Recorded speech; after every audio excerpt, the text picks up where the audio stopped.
can we help you? Thank you. Appreciate it. So I'm an investor. I've done several probate deals. Still struggle with my intro. We got a script and it seems like it's a little long and I get a lot of it seems like the intro is like a minute, or two. And I didn't know how I could bring value to them where they see value without having such a lengthy intro. I know it's important to tell them who I am, what I want, and how I can be of service, but it's just kind of trying to make my intro better to get more deals and seeing what you had in mind or maybe how you do it. Sure. So I've done a lot of coaching on cold calling. That's an area I really feel like is an expertise of mine. I'm not as good on probate as I am on cold calling. And I think your sense of it is correct. It's got to be, you got to get them. The way I think about it is you want to get them talking as quickly as possible. Sure. Because anytime you're talking, they're ready to hang up. Once they're talking, they can't hang up the phone, right? So I think your sense of it is right. And no offense, you speak less fast than I do. So now, that's common where you're at. My sense is it is. But still, a minute's a long time to listen to anybody talk about anything. Oh, absolutely. It's way too long. And I know, and I realize that. So that's why I was here, hoping to get some help and a recommendation. So I would write an intro and cut down as many words and syllables as you can. For example, I'll give you one example. I used to work for an independent real estate company in Long Beach, California, Nationwide Real Estate Executive something. It was NREE. I forget what the third one was. Nationwide Real Estate Executives. Nationwide Real Estate. And I just cut down to Nationwide because it saved me real estate executives, right? Just trim it down. Imagine you're like building if you've ever seen these movies about the building airplanes for speed or cars for speed, and they're shaving down the car or the plane to be resistant. You want to shave down your introductory sentence to as little as possible to get them to talk as quick as possible. And the sooner they're talking, the faster you are more likely you are to win. I get it. And I would rewrite it and practice and rewrite it. Now, the other thing I would say is that the number one, I used to work for a company where they charged, $1,000 a month for me to coach them, and people had to sign a contract for a year to coach with me. Now, it's part of a system that I learned and brought to students, but I also worked that system. And what I can tell you is the number one thing you can do to improve your phone calling technique, and it's brutal, and you're going to hate me when you do it, it's record yourself. Sure. I don't have a problem with that. Some of these technologies like Mojo and RedX have it built in, subject to state law, whatever that means to you. We all have phones now, they can record. But when you listen to yourself, and if you hear yourself going on and on, you're going to realize. But my guess is you also talk too much also during the conversation, and the goal is to get them to talk. No, absolutely. I agree. I believe the 80-20 rule. I try to be an active listener and let them do the talking. I do a lot of mirroring to let them open up, and I sit and listen. I think I'm pretty good at that, but you can always be better. So all we can do is be better. Every phone call you're going to listen to, you have to ask, what can I do better next time in order to improve? That's the game we're in, right? Correct. And I'll just tell anybody who's in the phone call right now, I have my own separate weekly podcast call I do called Probate Weekly. It's on Thursdays at 4 p.m. Pacific time, 7 p.m. Eastern. And you can register. It's free. ProbateWeekly.com. I don't sell any coaching, I don't sell any data or anything. I just did that before this call was launched because I needed it as well. And I do use it for lead generation and for building my team. But what I want to say is, one week I had a cancellation. Attorney canceled last minute. And so I shared what I thought was the most important material I've ever shared as a probate coach, which was it was phone calling, phone skills. And it was interesting how I had more negative feedback on that call than any call I've ever done, and more positive feedback.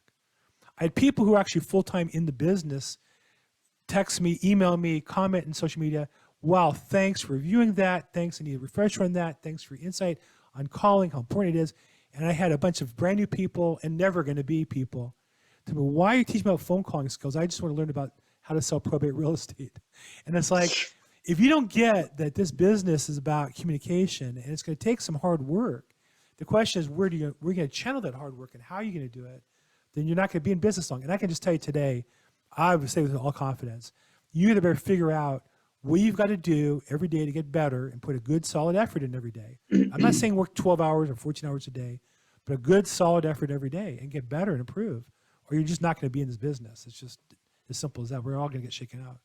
Can I ask you one last thing? So Sure. what do you think the most important thing about the intro is? You know, I know you said, hey, shorten it way up, get them talking as soon as possible. Yeah. But, you know, the way the script I learned is, hey, this is Jeff. I'm a probate specialist here in Arkansas. I noticed you're the personal representative of state. I was calling, you know, and then I go into Whoa. The going into part's the problem. So far, so good. Yeah. So after that, then it's basically like, you know, we go to the courthouse every month, pull the records, and then reach out to the families and see what you need. We can buy houses for cash. We buy them as is. We also can help you fix them up if you want to go that way, or if we're not a good fit, I can help you with a realtor. And then they ask, you know, the question is, what are you having?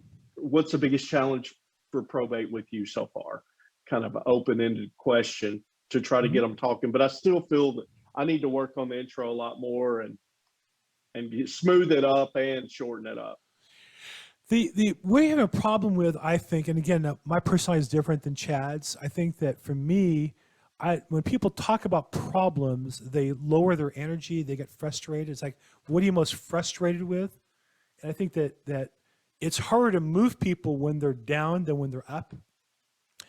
That's why in sales, we want to be energetic and enthusiastic. And I'm just calling to see how I can be of assistance. And I think that I find, now that fits me, right? Because I'm calling, what? You call me to help me? Are you kidding me? Like, if you want to call me and help me, I got a pile of stuff to help with. I got a to-do list to help with. I got honeydew stuff to help with. I got endless things you can help me with. You want to ask me to talk about my problems. To be honest, I don't want to talk about my problems. Now it's the middle of my work day. I'm busy. But you want to call and help me? Wow, I never thought. I mean, for free, you could help me. You have information to help. You have knowledge to help. You have resources. You have a roster of people that will save me trouble researching. So that's been always I don't want to say difference with Chad, but again, it has to be appropriate and you have to own that persona. Sure. That's my persona. I'm energetic. I'm enthusiastic when I call, and I'm offering to help them. And I believe in my heart of hearts, and this is authentic, there is nobody who can help them more on that phone call in that moment than I can. Whether we need legal help, financial help, physical help with the property, there is nobody who's going to help them more than I am. And if they don't want it, it's their bad. Absolutely. So you get a lot of people who say, hey, I've got it handled, you know, and you know they don't. Right. Do you do third-party stories? Something like, hey, my last one I was able to help, I heard the exact same thing. Or what? So, how do you recover from there? So, Jeff, you married? No, I'm not. Okay. Have you ever been married? I have, one time. Ever have a relationship with a woman, maybe your sister or mother? Ever notice that they're mad at you and you say to them, hey, honey, what's bothering you? And they say, oh, no, I'm fine. You ever get that one? Oh, yes. Does that mean I'm fine? Or does that mean I'm plotting your eternal destruction? Right. So people, you know, the goal is to get them to open up. And I think that's just an objection. When somebody says, oh, we have it all handled, that's by definition an objection. That's how I'm looking at the car lot. Could be. Yeah. Look, I mean, I literally go to buy, and I haven't for a while, but the last time I went to, say, Nordstrom's to buy a dress shirt, I know my size. I only wear white button-down Oxford shirts. I'm walking to the place where those are to pick up the shirts, walk out the door. When they say, you know, can I help you? I could say, hey, do you know where we have the, whatever it is, 17.5 by 37 white Oxford button-down long sleeve shirts? And you get them from me, but I say, no, I'm fine. I'm just looking. That's just getting them off my back. So all objections, there's a standard approach to all objections, what I call the 3 steps. One is repeat what they say. The biggest complaint people have with salespeople is we don't listen. And so they say I have it handled. Anything you say at that point, there's no, oh my God, this Jeff guy, what an idiot. I just told him I have it handled. Because they didn't hear it, you don't let them know you heard it. So If you say you have it handled, great. Step 2 is affirm whatever they say. Whatever they say is right for them. Doesn't mean you have to agree with it. It means you have to acknowledge that's how they think. And then you come back with an alternative objection handler. So whatever it is you want to talk about. And it doesn't really matter. You can change the subject. And if you handle that deftly, the way I describe it is I'm like a ninja. I want somebody to give me a cell. I'm on this call and you guys are just asking me questions, really objecting. The subtext is, wow, this isn't working for me because this. I'm going to take it on and show you how good I'm at. I'm a ninja. And so when a prospect says to me, we have a handle, you have a handle, that's great. So tell me, what are your plans with the property? Now, if I handle it well, I hear them, I acknowledge them, make them feel good. I'm enthusiastic, I'm energetic. I'm not disagreeing with them. I'm not telling them they're wrong. I'm telling them they're right. Oh, great, you have a handle. That sounds great. So I'm curious, what are you doing the property 123 Main Street? Right? They're going to sell it. Absolutely. I want to help. Right. Okay. I get it. You just affirm and then go on with it. Ask the question of, yeah. Okay, 3 steps. perfect. Repeat. Absolutely. Step 2, affirm. Step 3 is your objection handler, which is a question designed to keep it going. And it better be quick because they're trying to hang up. And so you want to keep the process engaged. Okay? That's phenomenal. Thanks for all the help. Sure, Jeff. My pleasure. Appreciate that. Sure. Thanks. Let's try it this week and come back and let us know how it works. Okay? Absolutely. Thanks again. Thanks.